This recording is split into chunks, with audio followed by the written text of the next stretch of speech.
Hey, everybody. So I want to do the end of the book, but I also want us to have enough conversation time to talk about what's going on in Israel and then broaden it out about so now what? What do we do with this? We've all read, most of us have read this book. A couple of us a couple times over. So I balanced out anybody who hasn't read it. I've read it more than once, so we're even. Um, but I mentioned a couple of times,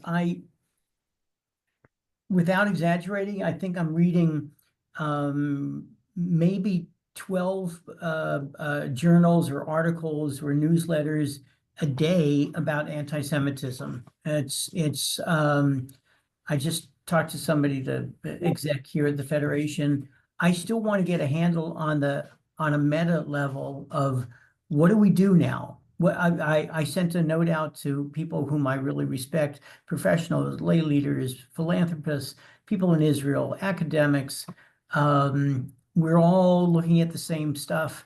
We're all reading a lot of the same material. We're all smart people, right? We are a smart people. So what do we do?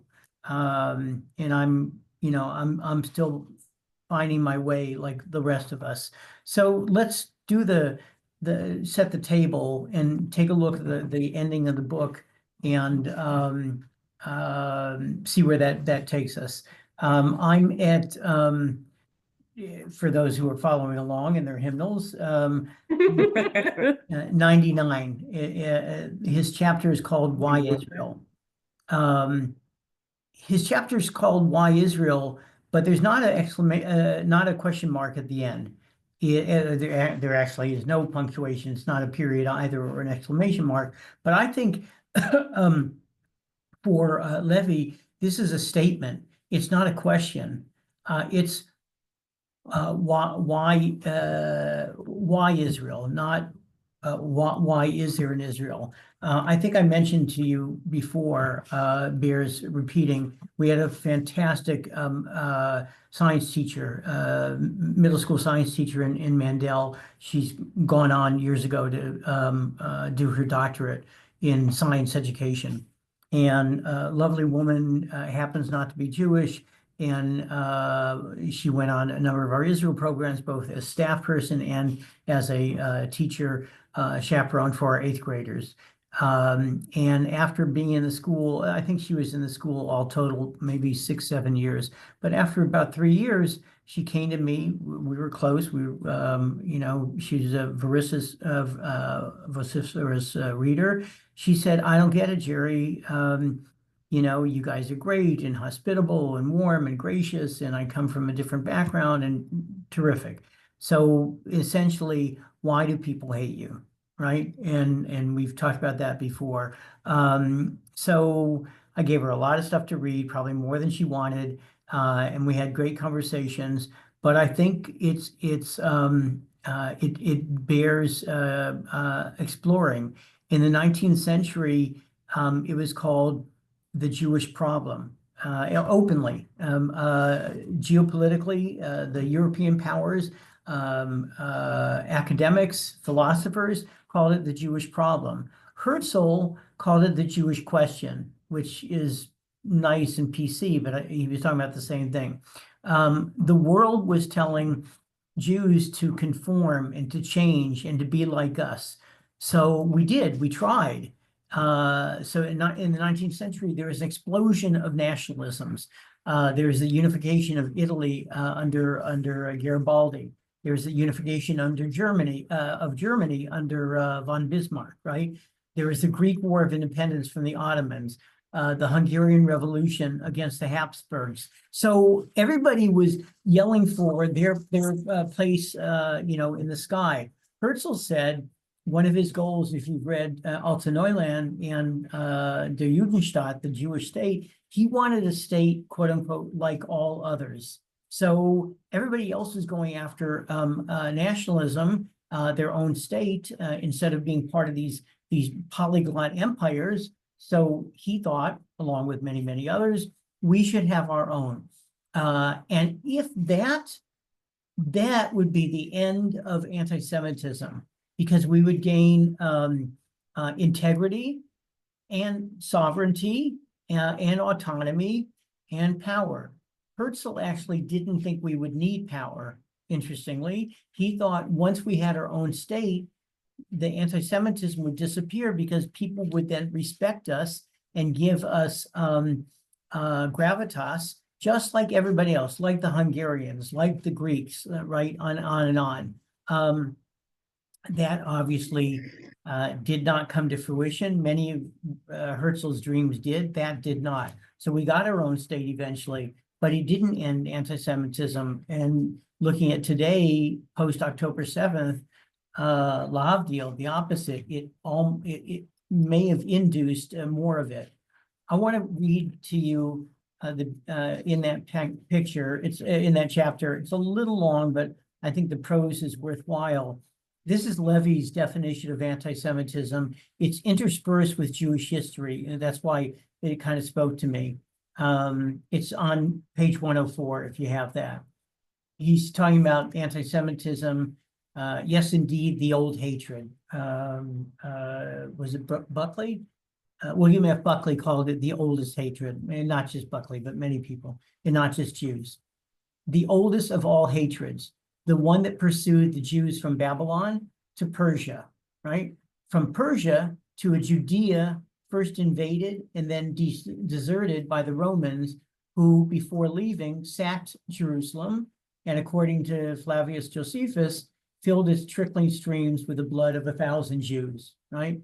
The hate that when Rome became Christian and Jews had to flee to the Rhineland or to Provence or to Spain to escape the mobs, I'm trying to cut it through. The hatred in ultra-Christian France, where from Philip Augustus to St. Louis, from Philip the Handsome to Louis the Quarrelsome, extorting money from Jews, expelling them, and then inviting them back to be extorted anew. So this was in our history. We got kicked out, we got brought back so that they could steal more money from us, then they pushed us out again. And, you know, everyone can recite 1492, not just about Columbus, but that was the expulsion. But before that, in 1306, expelled from France, in 1290, expelled from England, right? And then, of course, during the Talmudic era, the rejection of the cross, the Crusades. And I mentioned this, trying desperately not to get too uber political, but when Pete Hegseth, President-elect Trump's nominee for Secretary of Defense, speaks about the Crusades and the Crusaders, he speaks very, very positively. And people should know that when people speak about the Crusades, it's not just about the anti-Muslim Crusades. Along the way, before the Crusaders got to the, quote, Holy Land, they ransacked and ravaged and burned and killed Jewish villages. We know this. It's not just Jewish history, it's medieval history. So when he mentions the rejection of the cross, you know, that's speaking about the Crusades. Saddam Hussein, no longer with us, of Shalom, but in Iraq, he spoke very openly before the last Iraq War of the Crusaders, right? So to a Muslim audience, not just to an Arab, but to a Muslim audience, he knew damn well what he was invoking. When he was talking about the Crusaders, he meant all of Western Christendom invading the Muslim Holy Land. So saying Crusades or invoking the cross is very, very powerful iconography. I am referring to the hatred that when the Jews left France and their Fred Pascal could not find them because they had all disappeared, pursued them farther east and farther east to Poland, to Lithuania, to the Ukraine, to Transylvania, to Prague.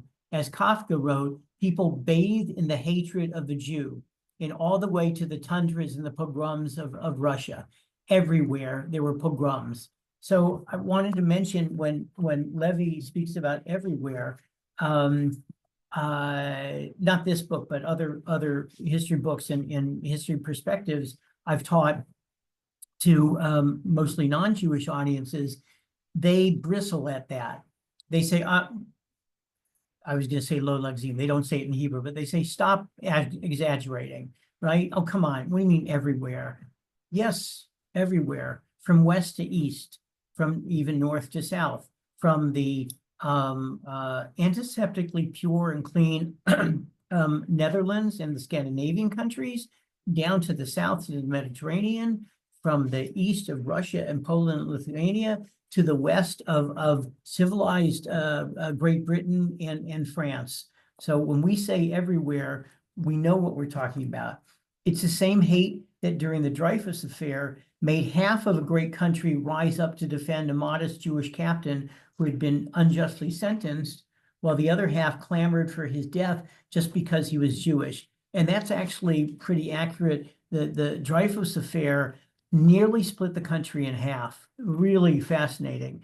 The Dreyfusards, those who were supportive of Alfred Dreyfus, were many of the intellectuals, the academics, the philosophers, and at the same time, the rank and file kind of what we would say today blue collar French people were rabidly anti-Semitic.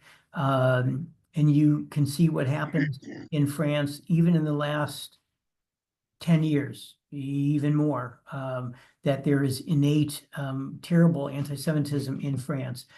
I mentioned France and the UK, and Germany too, for that matter. These were the height of European civilizations. Amos Alone wrote a book. You should all have it on your shelf. It's a history book that's really accessible. That doesn't mean it's dumbed down at all. It's in paperback, called The Pity of It All. 400 years of German Jewish history. Brilliant. But we tend to forget, because some of us see Germany through a Nazi lens, I guess. It was the height of civilization, with salons and philosophy and education, and so was France. And that's why the States people learned French and learned German, and of course, London. So these were the places where people said, this is the height of Western civilization. And yet it was also as anti-Semitic as the backward steps of Russia and Poland and the Ukraine. I'm truncating. For all, he insists, the hatred that pursues the Jews and nearly swallowed them was a necessary and sufficient reason for Israel's birth. He's talking about Lanzmann. Lanzmann, I'm sure you've all seen it, Shoah. It's crazily long, 6 hours, 7 hours. It's really a magnum opus on film. And Claude Lanzmann wrote, "For all, he insists, the hatred that pursues the Jews and nearly swallowed them was a necessary and sufficient reason for Israel's birth." So I want to pause there. That was a lot of reading and from him. Elie Wiesel says it's a blasphemy to connect the birth of Israel with the Shoah. Obviously, it preceded, and it was one of the factors, but he said to metaphysically connect the two, that Israel was born out of the ashes, or if there was no Shoah, there wouldn't be an Israel. He could never go there. That was abandonment of his philosophy. I'm wondering, you guys are all savvy consumers and speakers of this stuff. When you speak to people who aren't as schooled, perhaps aren't as knowledgeable, how much of the Shoah do you connect with the birth of Israel, and how much do you stay away from that?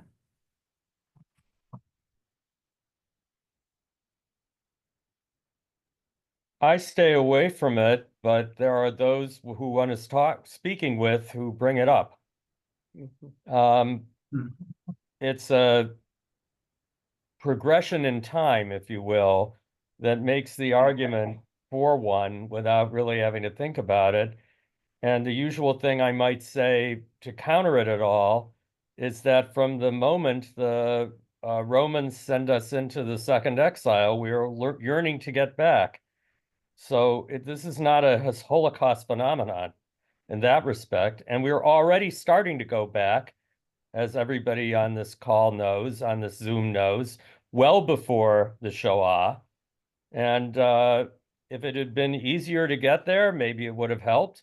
I don't necessarily want to go there either, but we are already moving back to the land before the Nazis come to power. I think that's a really interesting point. Yeah, yeah. Other people, when you're engaged with, Sonia? Uh, well, being of an age where I lived through the Shoah here in the safety of the United States, I think a lot of the countries at the United Nations voted out of guilt Hmm. to have the state of Israel established. So in that respect, the, you know, the Shoah was the beginning of formalizing the state of Israel. So when people hear that, you know what I'm involved with here, much more direct combating anti-Semitism on the college campuses and high schools. That's one of the first things they say. Because of European anti-Semitism, Palestinians paid the price. So we have to make sure that we unschool them to say first that discounts, they're called MENA nowadays in abbreviation, Middle Eastern North African, MENA, MENA Jews. 50% of Israel are from the Middle East or North Africa, Mizrahim. It also wipes out thousands of years of Jewish connections to the land. Zionism is not a post-show-off phenomenon. But yes, you're right. People bring that up all the time now. Is anyone else kind of hesitant What they to? used to bring up, Jerry, what they used to bring up, and this happened especially during Dreyfus, the Dreyfus thing, because I wrote my master's on it, so Huh. that it was economic. In other words, it's hard to say, oh, they're stealing my money and things like that. We don't like to say those things today. And we've given up the religious reason that Jesus was killed by the Jews, which was one of the factors in France. Right. Until the Holocaust, um, the religious element was very prevalent in small places, small towns, because you had these priests who didn't know anything. And they just followed the line, and is a good way to get at the Jews. Jews What's became fascinating is if economically, you go ahead. then it became an economic thing in France. And it was also a political thing because they were fighting. I mean, it was all had to do with Germany Well, and I in was going to say Dreyfus. But yeah, it was. what's fascinating and frustrating is that those who are steeped in old school anti-Semitism, they want it both ways. On the one hand, you hear over and over and over again, Holocaust deniers, oh, come on, it wasn't 6 million, maybe it was a few 100,000, everyone dies in war, the gas was to delouse people, on and on like that. They'll discount everything. And on the other hand, the Neanderthals amongst them say, Hitler didn't finish the job and we should do a better job. So they want it both ways. But they also want the Jews around so they can blame somebody. You have well, to have, I think Hannah Arendt made this point. You have to have someone to blame. And the Jews were just convenient. The Jews are convenient today. We want to blame things, we blame things on the progressives in government. We have to have somebody to blame. so into the third, fourth, even fifth century, the church very consciously, the documentation is really there, said in the weirdest way, we both blame the Jews for, quote, deicide, killing the deity, killing the Messiah. And at the same time, they actually needed us there as the Right. example of what happens to somebody if they don't accept Jesus as a personal Messiah. It's actually brilliant, as a strategy that while we were being accused of killing, quote, the Christ, at the same time, we were very useful for the church elders to say, see what happens? See what's going to happen to, quote, the old chosen people? That's why the church is now the new chosen people, because they rejected Jesus. And it's the same thing economically. They want to blame us for being money lenders. On the other hand, they needed our money. Yeah, In other words, when the kings needed us, when they needed money, they needed the Jews. right. And And even because, in countries which didn't accept Jews, like England, everybody always had their Jews. They had the Jewish doctors, they had the Jewish money people. The other people, the other Jews, we don't like them.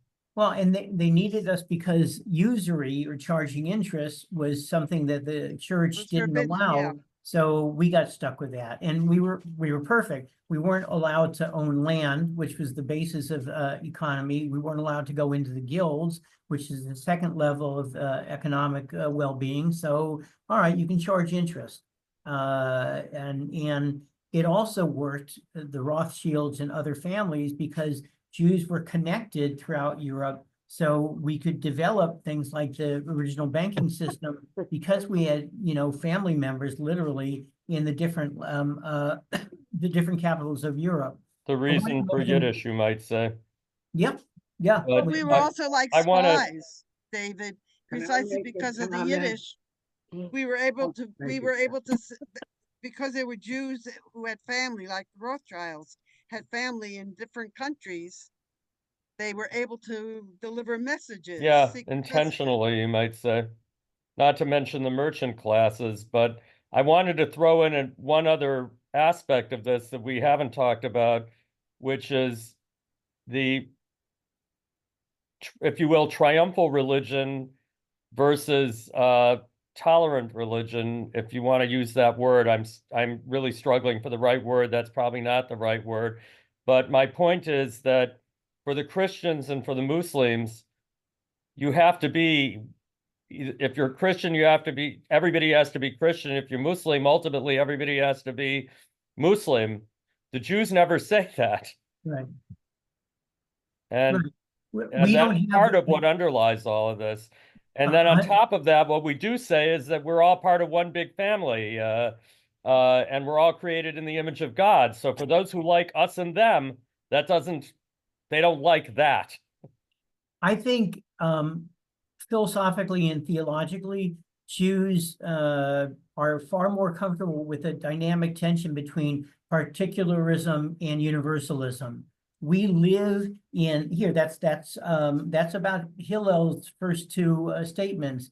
Im enani li mili, if I'm not for myself, who am I?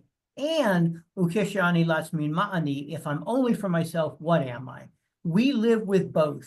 What David's pointing out is that for Islam and for Christianity, they both have exclusive paths to salvation. For Christians, you got to accept Jesus as a personal savior. For Muslims, you have to accept Muhammad as the final prophet, right? So without those, you can get so far. You can be a person of the book, you can even be righteous, but you're not going to get to heaven or the other guy is heaven. And for Jews, we don't have that. We, as an educator, I would say we're kind of against grading. Yeah, it's more of a pass fail. We just don't have that letter grade thing. But I think that's right. And psychologically, I would leave that to Debbie if she was on. I think some of the issues are about psychological projection on their part. We'll hate you because we're actually hating ourselves. That's way above my pay grade, but I think there's something to that. Yossi Klein Halevi just wrote a piece in Times of Israel. I thought it was brilliant because I think everything he writes is brilliant. He essentially said that the anti-Semites are using the Shoah to kill us twice. On the one hand, to physically eradicate us. On the other hand, when they deny the Shoah, they're erasing our history. So metaphorically, we're getting killed physically, and then metaphorically, we're getting erased the second time, because they're saying that the Shoah didn't happen. They're denying it. And I when I read that, it really resonated with me that I don't know if it's conscious, but it's devious as hell, and it's very powerful. The people who are denying not just the Shoah, but now denying October 7th, they're killing us twice. And literally and not just figuratively, when they erase the pictures of the hostages being held in Hamas's tunnels. You've all seen the news, right? With anger, they're ripping off the posters. I mean, how ugly is your soul when you're denying the existence of a baby and a grandmother? Forget everyone else. But I think that's a terribly apt metaphor. They are not just denying what happened, they are literally erasing, they're scratching the names or the faces, or they're pulling the posters off the telephone poles or off the walls. I don't even know if they're doing that because they don't believe it actually happened, or they're doing it because we shouldn't mourn for Israeli/Jews, or because it's imbalanced. Wait a minute, what about the pictures of the Palestinians? But for whatever reason, it's just devious as hell and very painful to see. Right, right. It's Hold on, just for a minute. I was just going to suggest something there. No, tonight. Yeah, okay.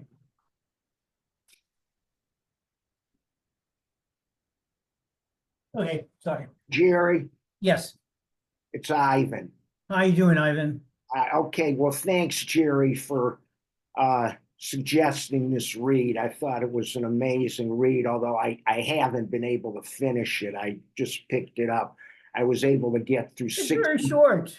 I know. I was able to I'm get kidding. 60% of it, and I have a question, but I'm not going to bring that up yet because I have some thoughts about that. But just getting back to should we bring up the Shoah?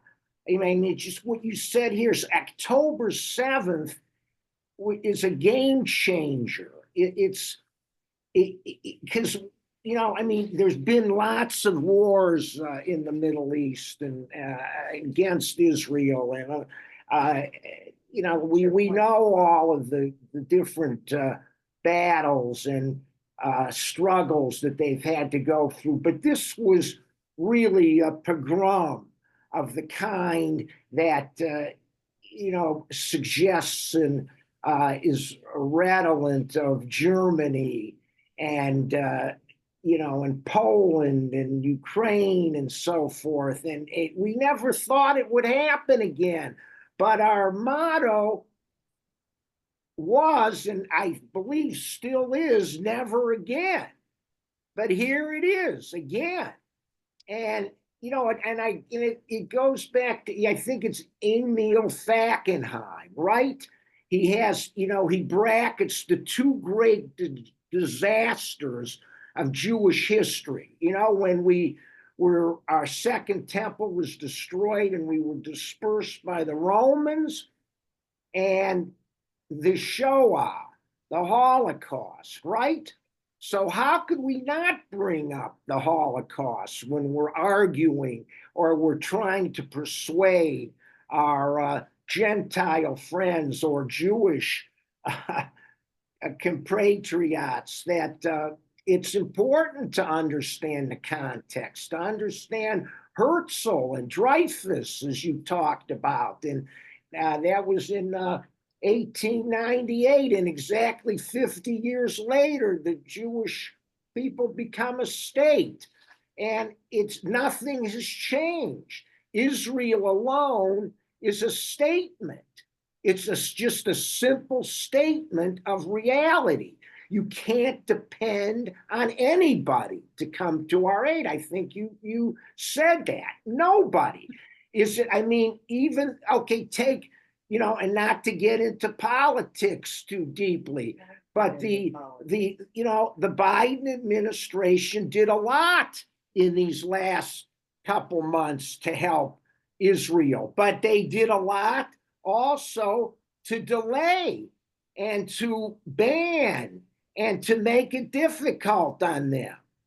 Okay, and you know, we don't know what to think of Trump yet. We'll see. I mean, in his first in his first term, he did the Abraham Accords and other things that were pretty solid, I think. But is he going to really do things that will support Israel? Many more Jews voted for Trump this time than last time, I suspect, with the idea, the notion that he will be much more supportive. Let me break in a little bit, because you've put a lot of things on the agenda, and I do want us to talk about it because I think raising the Shoah is double-edged rhetorically. I do a lot. I used to, and now I'm doing them again. Debates, panels. I'm speaking with public schools, with administrators, with boards of education, and like we all said, on the one hand, bringing up the Shoah is can be knocked down, because it can, people then say, well, wait a minute, you know, why are certain people, quote, oppressed, whether they are not, that's not the issue, because of other people's you know, crimes against the Jews. So we have to go in deeper than that. On the one hand, wait a minute. Can you explain what sure, you mean? because they're saying, You're talking about that they're defending the Palestinians in terms of, you know, they're a minority that are like colonized by the right. So we know that Israel is not a colonizer by any of the definitions. It's not genocide. It's not apartheid. But if it was only the Shoah, you know, then frankly, I think there would be a weaker case for Israel. But it's not that. It's not just a blip. It was the most egregious, the worst, the most savage. But throughout Jewish history, there was a call. The negative call was, we need a haven. The positive call is, we have indigenous roots. If there was ever an indigenous people, you know, it's Jews to Israel, far more than almost any other group. We are Native Americans. We are the Aborigines. You know, it's our language, our cradle of civilization. It's where our religion began. It's where our culture began. And right. There are anthropological and archaeological remnants and evidence. We don't really have evidence, historical, archaeological evidence of Abraham, Isaac, Jacob, Joseph, Right, Moses, but we do of King David. We do of King Solomon. We have remnants of the first temple, not just the second. So we are an indigenous people if there was ever. So right. we have it covered on both ways. We need a haven. We need refuge. One teeny tiny Jewish nation among all the nations of the world, the 197 nations in the UN. And at the same time, it's a living, breathing, complicated Jewish laboratory to which we have great roots and ties. So that's why I think raising the Shoah as an example of why we need Israel, or why we deserve Israel, is both right and complicated. Right, and it's also an existential situation for Israel. Where are they going to go? What are they going to do? They have to defend the country. They need, you know, that's why there should be no stops, no bans, no anything. They need to do whatever they have to do. And the truth is, and here's what I wanted to ask you, because I couldn't finish the book. I think that Levy, it seems to me that he finished this piece before the dominoes fell in the last few weeks. right? I mean, so much has happened that has weakened the Arab world, the axis of evil, including Iran and now Syria. Did he finished the book before this was Yes, he did. He did. okay? So that's an amazing situation, okay? Because now the world, I think possibly is looking at Israel in a different light, that they have weakened not only the evil regimes in Iran and so on, and just Hezbollah, and killed all the heads of the octopus, but Russia, China, and particularly Iran have all lost a lot of credibility in terms of their power and luster because Yes. of Israel. So yes, he did finish it. And so what does that mean now in the eyes of the Right. world? So what Levy, after having read him and listened to a number of interviews with him and read of other books, he's I think a realist geopolitically. He's a philosopher, he's a historian, he's also a war correspondent, and he's a very proud Jew and Zionist. He would say, I believe, that this is an opportunity. Fascinating, something came out literally just yesterday, a poll and survey of Arab Israelis. The majority have said that a possibly good positive result of all of this, of Hamas, of Hezbollah, of Syria, of everything, it might be the normalization between Israel and Saudi Arabia. And I was both shocked and pleased here. More than half the respondents, 53.4%, said a normalization agreement between Israel and Saudi Arabia could signal a positive regional development.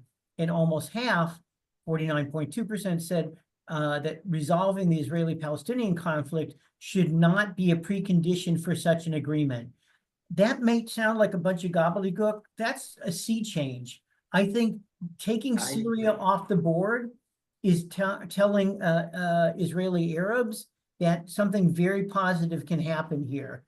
So if we're in search of a silver lining through all this mess, through 1,200 people slaughtered, through hostages, through what happened with Hezbollah and Hamas, and tens and tens of thousands of Palestinians, if there's anything that might grow out of this, you know, the real revenge against Iran, against the axis of evil, would be a normalization with the Sunni Arab countries in Israel.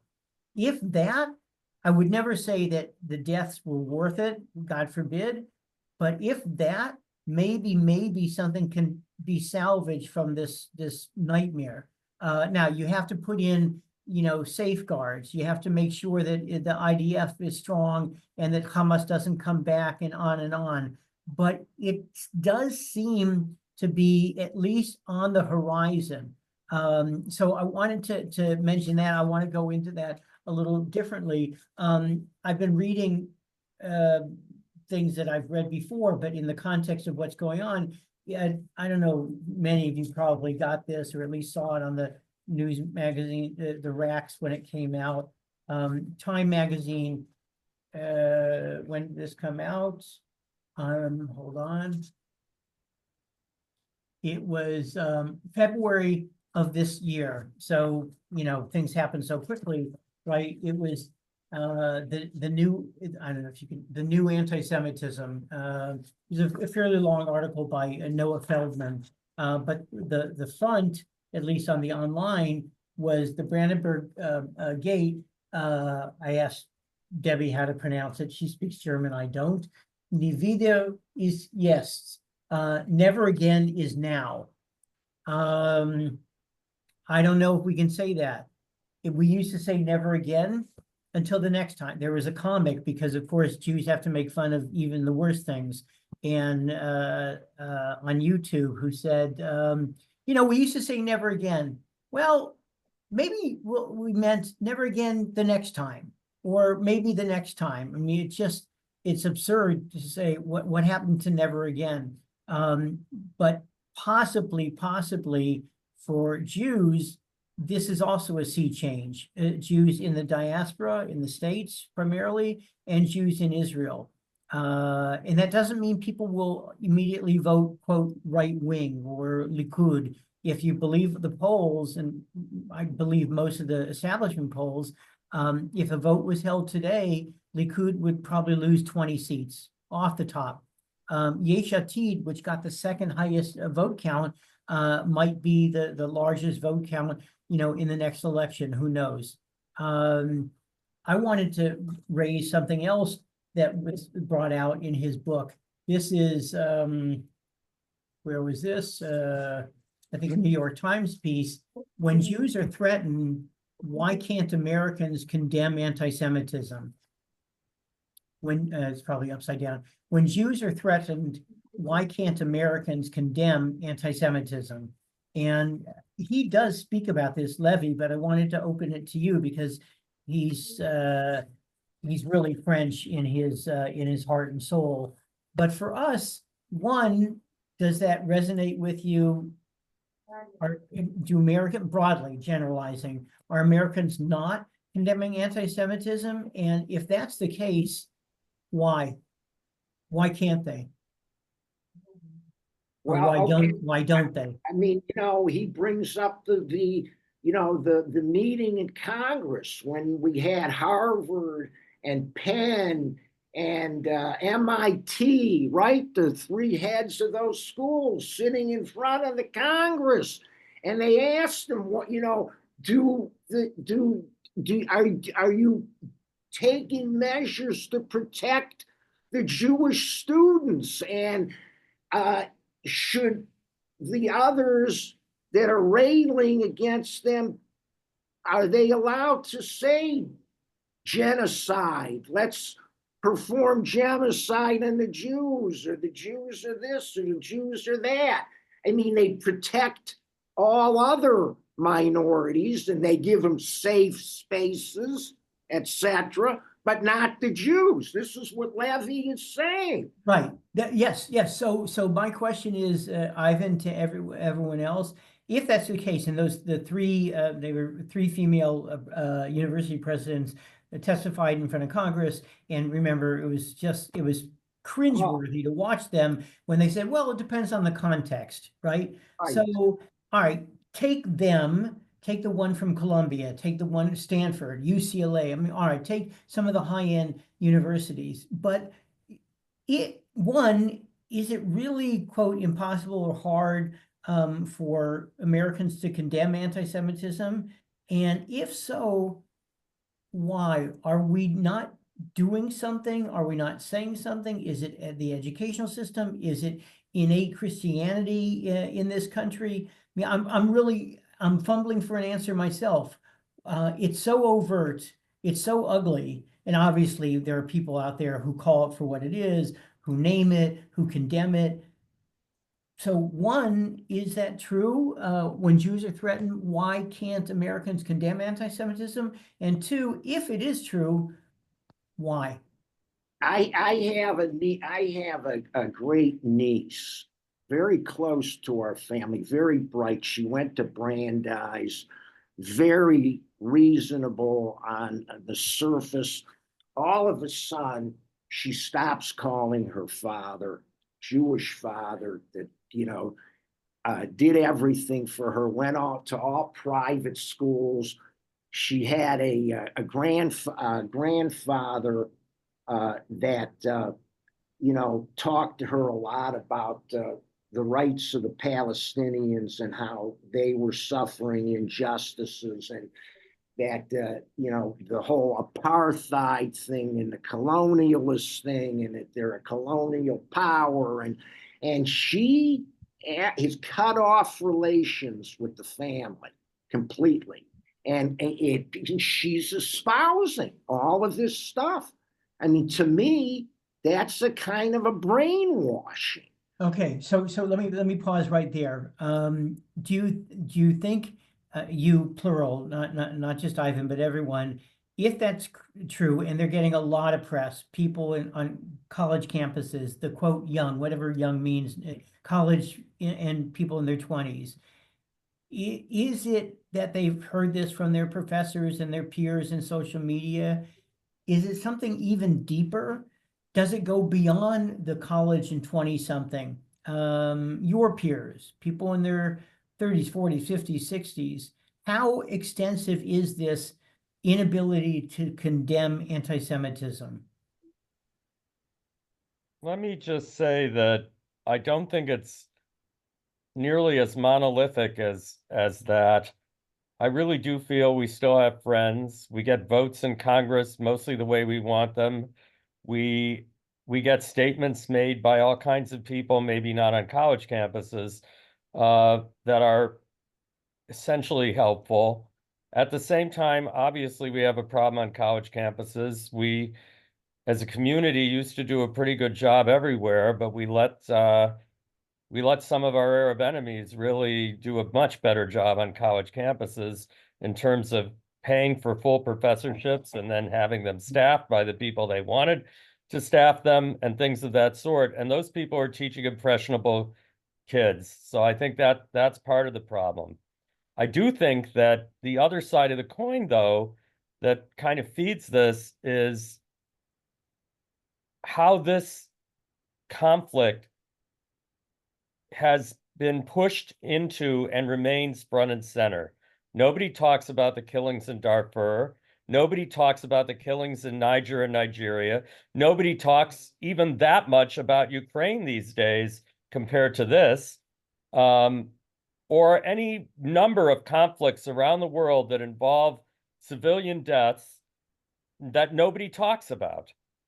And in this case, what people want to talk about is what the Hamas-run Ministry of Health reports, with no questions asked about whether it's accurate, who's combatants and who isn't. And I always say to the people that I'm discussing this with, I'm not condoning civilian deaths. I'm not condoning that at all. But remember who started the war, and it is a war. And remember what the United States does, mainly to protect our own soldiers. And nobody talks about that either. If the United States had felt there was a need to be involved in this directly, like they did in Kosovo, for example, there'd be 250,000 dead Palestinians at least, because we would have bombed from the air much more indiscriminately than the Israelis, who took great chances with their own soldiers to try to minimize this. And even Hamas can't come up with more than 40,000 combined deaths. Who knows how many are combatants versus civilians? And the line, unfortunately, is when you're dealing with terrorists is a little fuzzy anyway. But I've seen the Israeli figures. One doesn't have to believe them if one doesn't want to. They still allow for an awful lot of civilian deaths, but it seems to me that at least we worry about that on the Jewish/Israeli side, and we don't get any credit for that. So that seems to be part of what you're talking about. It's as if the only conflict in the world outside of Ukraine is the Jews somehow trying to kill all the Palestinians. If the Jews wanted to kill all the Palestinians, they'd have done it by now. That's not what the Jews want. So that resonates with me as somebody who's worked in Middle East areas. One of the rhetorical arguments is, well, man, if it wasn't for Israel, if it wasn't for the Jews, there'd be peace from sea to sea. Really? Look at Syria. That had nothing to do with Jews. Look at the war in Yemen. Nothing to do with us. Look at the enmity between Shia Iran and Sunni Saudi Arabia. Right? We could be off the map. We could be in Mars someplace, and there would still be wars over oil, over water, over family, over clan, over interpretations of Islam. When we lived in Jerusalem during the Second Intifada, it was a terrible time. It was an insanely awful time, and bus bombings literally every week. And we wouldn't go out to that fast food place. because there was a bombing the day before, and Debbie would say to Josh and Nomi, we're going to get food from such and such a place. Oh, can we say, no, I'm not going to, well, I'm just going to pick it up and go. We were making these crazy calculations as if because they bombed it the other day, they're going to bomb it the next day. But that's how we were living. And at the same time, I would get on buses. We stopped taking buses because it kind of freaked us out. But for a while, you'd get on a bus and an Arab woman would come onto the bus, and some people would leave automatically, right? Some people would move away, others would stare. And my liberal, progressive, democratic, small d and capital D, I'll out myself, self was so upset by that. But then it occurred to me, look, that's awful, and we shouldn't judge books by their cover. At the same time, like David just said, if the tiniest fraction of the Intifada happened anywhere else, it happened in the US, oh my God, there would be Arabs shot against the wall. There would be bloodshed, hatred, knifings, bombings. I have no doubt. And that's not because this country in particular is awful. It's because Israel actually did an amazing job and still does. Perfect? No. Flaws? Yes. Soldiers who cross the line? Of course. But the difference is, I think, that the attempt is there to become a moral army. There are laws, and there are Israeli-based, Jewish-based rights organizations for Arabs, for Muslims, for minorities. I don't see the counterpart of B'Tselem.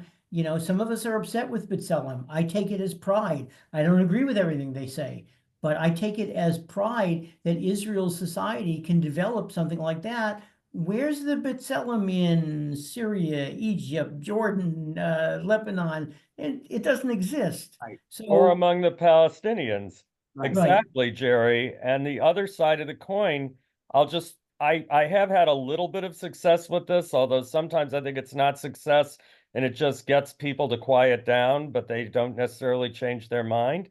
I say to them, if somebody were sending missiles from Canada at Cleveland or Right. anywhere in the United States for that matter, and they were doing it not over a matter of weeks, but over a matter of months and years, do you think the United States would just say, well, we'll just use missile defense systems and send people to bomb shelters, and we'll just do that as normal activity. We won't try to do anything else. And Israel, in fact, didn't do anything else until this awful pogrom. I try to turn on the head that this is some kind of Israeli-created event as an excuse to attack Gaza and point out that Gaza's been attacking Israel with missiles for years. Yes, and let me just add to that. and then Larry, because he has Right. his electronic hand up. Let me just Go ahead. that not only is Israel not been the aggressor towards Gaza or anyone else, but Ariel Sharon, and Levy points this out many times, left Gaza. Right. He cleaned out Gaza. He took everything. They left a few shuls and structures up, and then they burned it all down. But he left. Everyone came out. We have not. The big rap against Israel is they're occupiers. They're occupiers. You hear it over and over again. Well, in Gaza, they haven't occupied Gaza since 2005. Right. So what they end up saying, and they almost trip over their own rhetoric, is, they don't even stop themselves anymore. They talk about 75 years of occupation. So we know it's not about 67. It's not about the boundaries and the borders and after the 6-Day War. It's about all of Israel. I point this out all the time. I'm sure I did with you guys. And then Larry, I'll ask you to comment. The PLO, we don't talk about the PLO anymore because it's gone through iterations, but the PLO was founded in 1964. 64. So the Palestinian Liberation Organization was liberating what? The territories? No, there were no territories. They were liberating all of Israel. So that stops people in their tracks often rhetorically because they say, wait, but they want they want the West Bank. Really? No, there was a PLO before there was a West Bank politically. Larry, please go ahead. Thank you. Yeah, 2 points. One, to your question about anti-Semitism in the U.S., I think it's always been there. I think part of it is they have a hard time because, yes, I think that in my mind, a majority of the people, perhaps uneducated, perhaps even educated, also do see us and follow the stereotypes that, we're in control. Some of it possibly from the fact that we are the educated, we are the ones who push, our kids to do better. Our values and things that are intrinsic for all these years perhaps go against what they do. And so I think they feel they condemn anti-Semitism because they probably agree with a lot of the reasons that anti-Semitism does exist in the first place because of the stereotypes, because of who we are, and that goes against what they believe, that we will replace them, we are in control of everything else. We know that's not the fact, but I think a lot of, I would say the majority of Americans perhaps do believe that. The other thing, to me, a little bit of a context, and I maybe disagree with some of the things that have been said, okay, that the Holocaust and October 7th, we're kind of putting those together, and I don't equate those at all, simply because I think the motivation for those are very different. And I think that also helps explain why the Americans and others don't see the same situation, is because Gaza, the Holocaust happened because of systematic and because we were part of the society in Europe and how we were.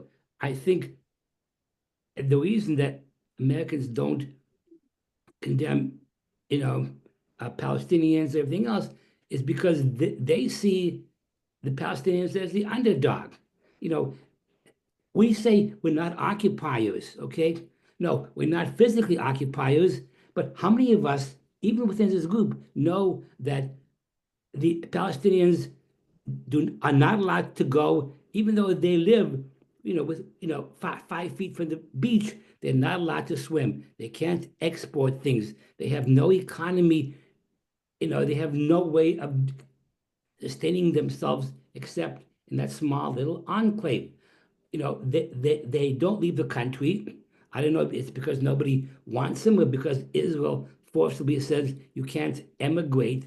So to me, Americans and the world are saying you may not be physically occupied as you left, but you do control the lives and everything of those people, and so that's a big issue. I think Americans especially have always felt, have always gone for the underdogs. I mean, when Israel won in 67, Americans were ecstatic because they saw Israel as the underdogs, the small little country, the David against the Goliath.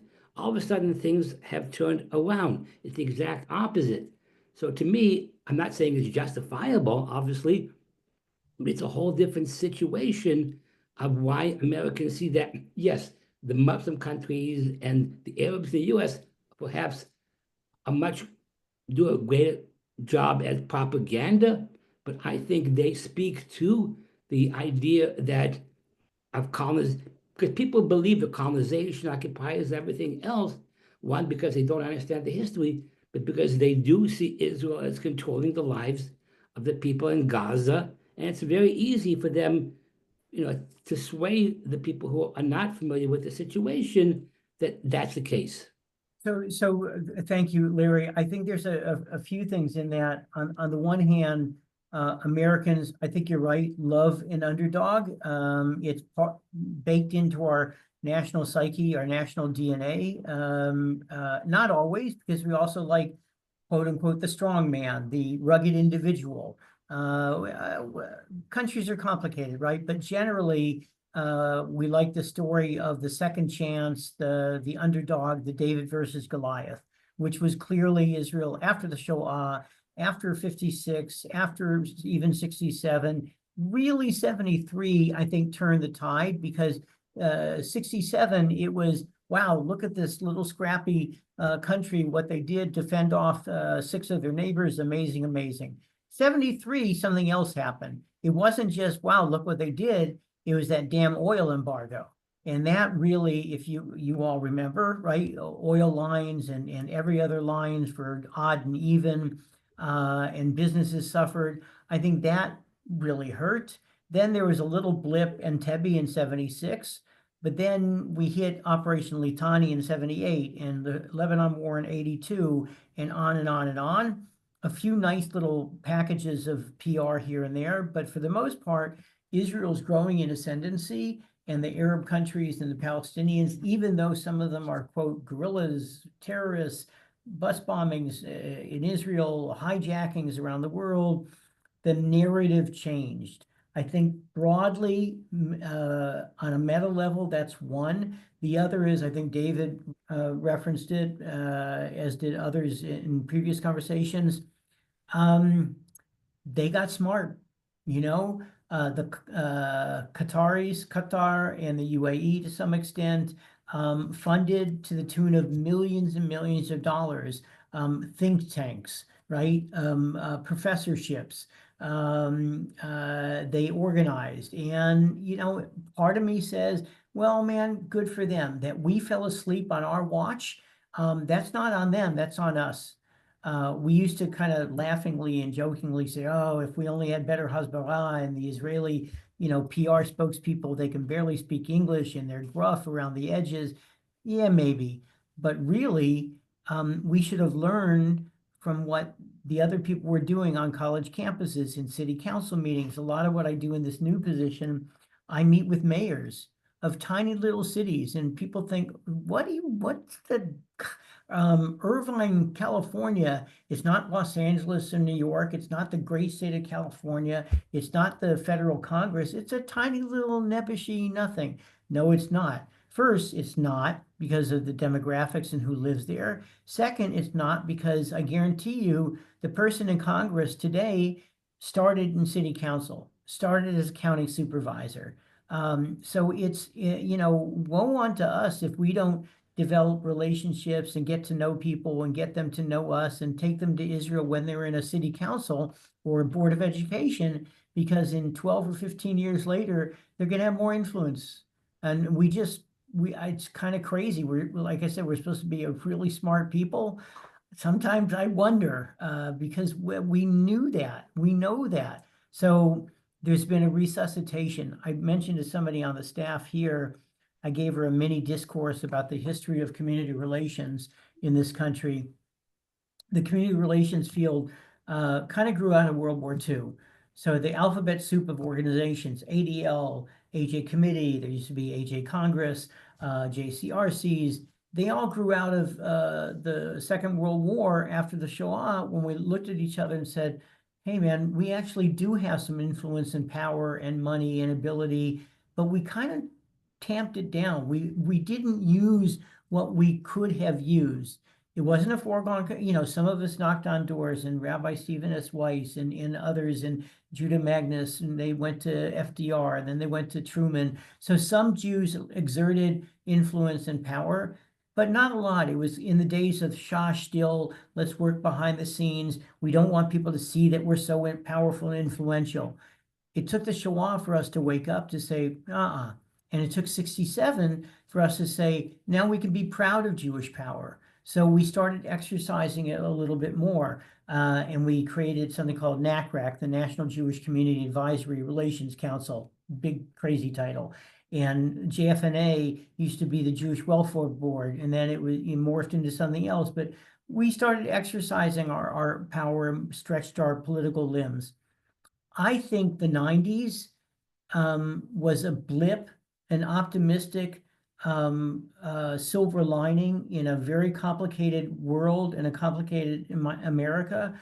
We had the Declaration of Principles, the handshake of the White House lawn. Rabin, he looked like he would have rather been anywhere else, but Clinton kind of nudged him to shake Arafat's hand. We had the 94 peace treaty with Jordan. We had the beginnings of Oslo. Whether you like them or hate them, at least many of us thought it was a powerful time at that time, very positive. Fukuyama wrote The End of History. So globally and Jewishly, we were in an interesting bubble. And then, boom, the first intifada, the second intifada, the recalcitrance of the PLO, of the Palestinian Authority, authoritarianism on the march around the world. I think, and then I've mentioned it to Debbie a number of times, unfortunately, a lot of federations, a lot of Jewish communities said, things are so good. We have the handshake on the White House lawn. We have the peace treaty with Jordan. We have all things going on. The Palestinian Authority is taking autonomy, if not sovereignty. Maybe we don't need CRCs as much as we thought we used to. And federations started defunding CRCs. This is the book that I haven't written yet. One of them. Then we found ourselves caught, and we didn't have the allies we thought we used to have, and we really did have. Where's the African American community? Where are the Latinos? Where's the Asian community? Well, part of community relations is transactional. We have to stand with them if we want them to stand with us. We kind of stopped doing that to a large extent. We defunded to a great extent our CRCs. Federations put fewer and fewer dollars into that, fewer staff people as well. And where I am in Southern California, but I know in many federations around the country, their CRC is a shell of what they used to have. Now, post October 7th, we look around and say, oh, what the heck? We don't have relations with that mayor or that city council. We don't have alliances with other communities of faith or ethnic communities. We got to get going here. And there's been a tiny resuscitation and a re-acknowledgement of the importance of all this. Maybe that's also a silver lining from this nightmare that we have to wake up. Ivan said it, David said it, Sonia, I think that was a part from what I heard from you saying too.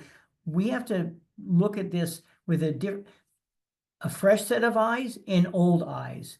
In some way, we have to look at this as we used to look at it in the 60s and 70s as well.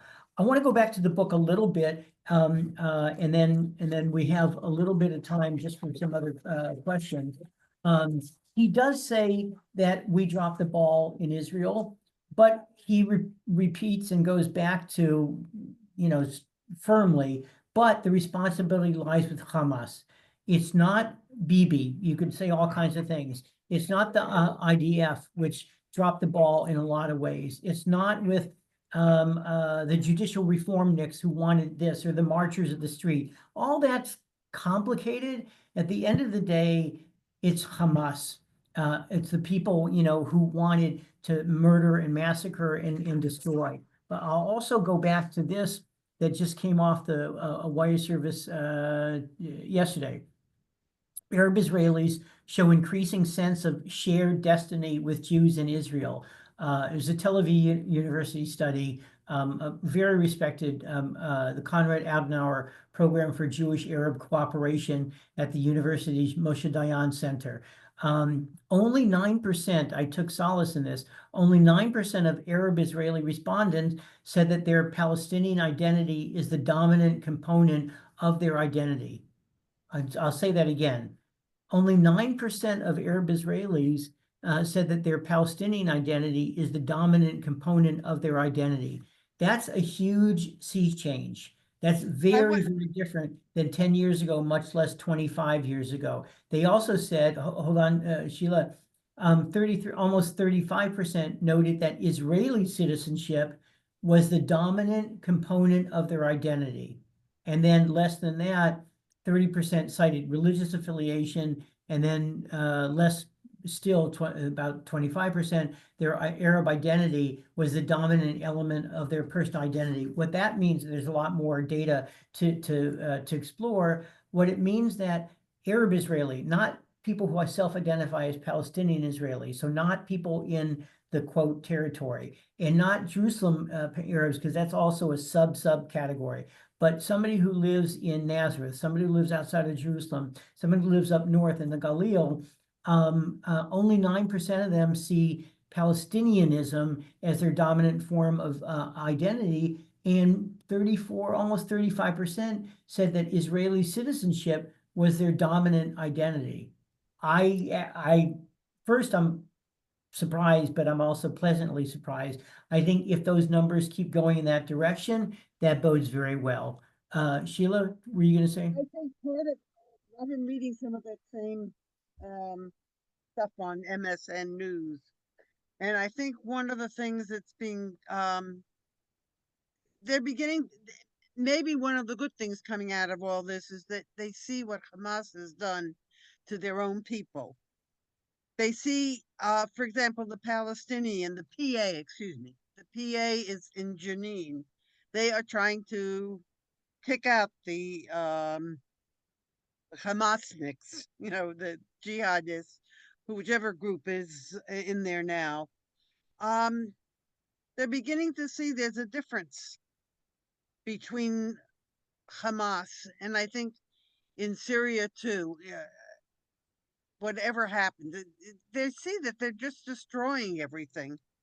The Arab groups, the radical groups are just destroying everything. As bad as it is under the Israeli government, it's still better what they had there. They will So- rise up later on. They'll rise up later on because it's almost like a given. But in the meantime, this is ridiculous. They want to live. So I think a mirror image of that is what we're seeing in Lebanon Right. and in Syria, right? The Lebanese people say, "Oh, come on, man, why don't you rise up against Hezbollah?" It's not so easy. It's not easy for the Russians to rise up against Putin or the Iranians to rise up against the Ayatollah, right? It's not easy. But at the same time, you've seen when Bashar al-Assad is now not in power, there's been some, look, like Sheila said, let's not celebrate yet. And in a minute and a half, they'll say, "Oh, this is great." And then they'll look south to Israel for their enemy. But maybe, if reconstruction happens, the Lebanese will say, "Wow, it's so much better without Hezbollah." And the Syrians will say, "We don't need Bashar al-Assad. We need to reconstruct our country and maybe not go to war with Israel, but maybe trade with, learn from, live with." Exactly. Mohammed bin Salman, MBS, in Saudi Arabia, is one of the voices who are saying that. He's saying, Yeah. "You idiots, we need to learn from them, not attack them." That's why Dubai has relations, why the UAE has relations, why Saudis may have relations with Israel to the positive. I'm sorry, One of the problems they're saying though is that the leaders see this, but some of the people don't. Like the Arab, their constituents are still pro Hamas or whatever. I guess it's not pro Hamas as much as it is anti-Israel. Not anti-Jewish. It's just they want to have a Palestinian state. They want right there something. They will, want some rights there. They and- could have a Palestinian state. And Levy talks about that. There were many instances where they were close. But And they didn't want it. all they have to do to have a Palestinian state, it's so simple, is recognize Israel and accept Israel as the legitimate homeland for the people of Israel, for the Jewish people, to state it explicitly, clearly. And then, as Jerry just said, they could just relax and grow and bask in and be affected by Israeli technology and know-how and finance and all of the innovative things that they do. just like Japan and Germany to some degree after World War II. They were autocratic countries, but they became democratic countries. We helped them. There was a Marshall Plan, and they grew and they prospered. What I've said often enough in this conversation and in others, one of the reasons why this poll is so positive is because they now, I'm talking about Arab Israelis, have what to lose. What I've been talking about is, yes, it's still not equal dollar for dollar or shekel to shekel in Arab villages as it is in, quote, Jewish cities. Not yet, but it's getting closer. Right? There's still discrimination, obviously, but the gap is shrinking. What they do have is growing, and humans are a funny species. When we have nothing to lose, we act like it. When we have something to lose, we want to hold on to it. So Arab Israelis are saying they feel more connected to their Israelness than ever before because their Israelness has been pretty damn good to them. If the time ever comes when Palestinians have what to lose, maybe in Gaza, maybe in the West Bank, who knows? If the Lebanese feel like they have what to lose, and they used to, if the Syrians do, they won't always be, and the second component obviously is that they have the right leadership that doesn't want to just hold on to power. Bashar al-Assad skedaddled to Moscow with supposedly $1.5 billion, $2 billion. If they ever find leaders who don't want to steal from their own people and who aren't corrupt and who are brave enough to say, Yalla chevre, enough with looking at Israel, let's look to ourselves. If Yeah, they but that- rebuild, Well, that's what they're then- beginning to then- see is that their own leaders have abused them Right, right. financially and everything. And some of them, I mean, that's what they're telling us. What I'm afraid of is they'll get to be so friendly with Israel that they actually can take over Israel just from friendliness. Well, let's Because not worry you know about what I that. That's mean? right. So we only have, hold on, I only have 10 minutes. I wanted to do a couple of things because I think I really, really, really encourage you guys to read this. I'm sorry, I joked with it about Ivan. It's a short book, but like I've told Debbie a number of times, it is really dense. I mean, he writes, his prose is, I think, lovely and complicated. So it does take a while and you have to read it over and over again. Toward the end, he waxes philosophical. The guy's a Zionist. He bleeds blue and white. He's a French philosopher. So who knows? This is probably a translation of a translation. He writes originally in French, although he's written a number of books in English. But toward the end, he gets the prose becomes simpler and more emotional. His last chapter is "Lest We Forget Thee." And he speaks about the specialness of Israel, the miracle of Israel, the blessing of Israel. And he also talks about Israel, quote unquote, warts and all, right? I don't know what the phrase is in French. He outs Smotrich and Itamar Ben-Gvir. And he speaks about some of Israel's issues and problems that some contributed to October 7th, although God forbid it doesn't lay at Israel's fault. It's absolutely, obviously at Hamas and their leadership. But he also speaks about Israel's resilience, Israel as a case of living Zionism. And then he goes through a litany of all the stuff about which we should be, as Jews, as Zionists, as humans, exceptionally proud. Our daughter doesn't get so emotional, but we know that this touches her, and we know some people in Israel who are kind of jaded and cynical, and at the end of the day, they are exceptionally emotional and proud of Israel. The IDF and individual civilians who ran to the front, people in Miluim who are in their 30s, 40s, even 50s, some of them, from Tel Aviv to Jerusalem, kibbutzniks, Ashkenazim, Sephardim, Ethiopians, Olim, immigrants. He speaks about all the aspects of Israel that's so powerful that can allow a country of 9 million total, 7 million or thereabouts Israeli Jews, never forget October 7th, but figure out how to get past it and live with it. He speaks really movingly, at least to me, that Israel survives and thrives, not just because we remember the Shoah and the haven and refuge part of Israel, but we remember the powerful aspects of what it means to be a Jew. And he's not talking religiously. He's not speaking about davening. He's speaking about, like Danny Gordis writes and Yossi Klein Halevi writes, the specialness of Israel. And then toward the end, he speaks about Achdut, about Israeli unity. So I thought it was an amazing read. The things that I'm left with, the title, Israel Alone, it's not with a question mark. Oops, there. It's really a statement.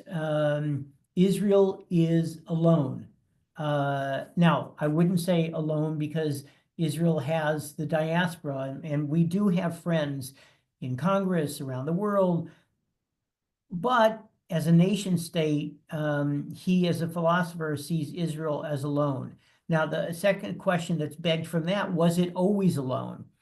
48, 67, 73, and Entebbe, the quote, easy years, not so much. But after Lebanon in 82 and in the Intifada and Intifada number 2 and all that, his conclusion is that yes, it is.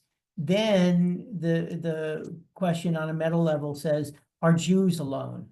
And that's a question I think we always have to struggle with.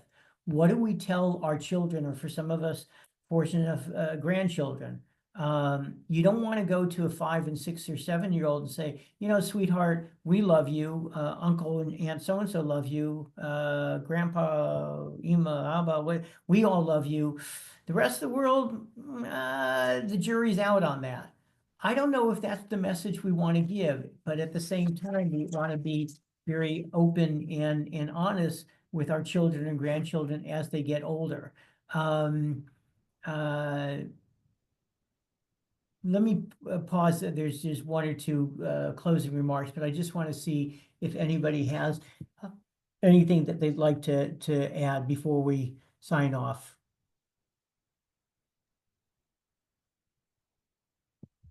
Okay, so I just wonder go ahead. again if how he might have adapted or edited the last part of his book if he was aware of how all the dominoes fell. It's a good question. He's a philosopher, but he's also a political guy. He's a war correspondent. He's very astute when it comes to geopolitics. It would be interesting to interview him and say, okay, Bernard Henri, now what? What's the next chapter? But he also is, he really dwells on the evil of human beings, okay? And right, I mean, he says it a few times that throughout the history, it's just the evil tends, according to him, to transcend, to predominate. And in the end, the worst instincts in the Gentiles, I guess, emerge, and the Jews are the victims. I mean, and we do, it goes back to conscience. I mean, we believe in conscience and right and wrong and ethics, and a lot of people do, and there are in other religions too, but we're the ones that kind of invented conscience. So you know what? I'm going to take that, Ivan. Thank you for that comment. To bridge to one last thing that I'll share. There was a study released actually Dafka today by the Israel Democracy Institute. They do an annual Israel Democracy Index. It's really interesting, particularly if you're a political nerd. and they survey Israelis, Jews and Arabs alike, about Israeli democracy.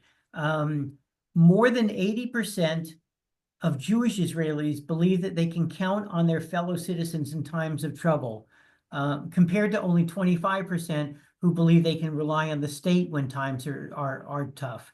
And that's just one statistic that jumped out. Essentially, if you read through this, the takeaway for me is that Israelis, with everything, we'd say in Hebrew, lamrot hakol, no matter what, what happened on October 7th, with a government that doesn't, respond to needs, with the Haredim not getting drafted, if you're against that, with all kinds of stuff. Israel's, quote, happiness index is one of the top in the whole world, even after October 7th. Go figure that. Supposedly, Israelis are happier about living Dafka in Israel than the Dutch are in Holland, that certainly Americans are in the US, than the Brits are in the UK. That says a lot. And I think that last piece is what I'm holding on to. 80% of Jewish Israelis believe they can count on their fellow Israeli when the times are tough.